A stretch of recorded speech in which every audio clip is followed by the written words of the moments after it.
Already ఎగ్జామ్కి ముందే చదువుకొని ప్రిపేర్ అయిన వాడు ఎగ్జామ్ టైంకి యాంగ్జైటీ ఫీల్ అవ్వడు, స్ట్రెస్ ఫీల్ అవ్వడు, ఎమోషన్ అని ఇంబ్యాలెన్స్ అనేది జరగదన్నమాట. వాడు చాలా సెటిల్డ్గా ఉంటాడు. ఎస్, వాడు చదువుకున్నాడు, నాకు వచ్చు, ఐ కెన్ హ్యాండిల్ అని ఏ క్వశ్చన్ వచ్చినా నేను రాయగలను.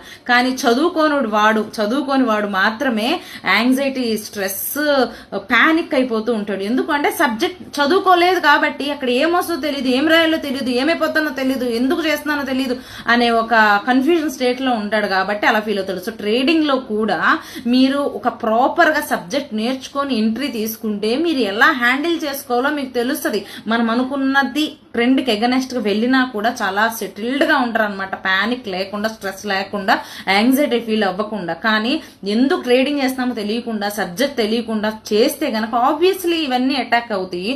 సో ప్రాపర్గా సబ్జెక్ట్ నేర్చుకొని ట్రేడింగ్ చేయండి, లాస్ అవ్వద్దు. అదే ప్రాపర్ వే అన్నమాట ట్రేడింగ్ని అప్రోచ్ అవ్వాలంటే.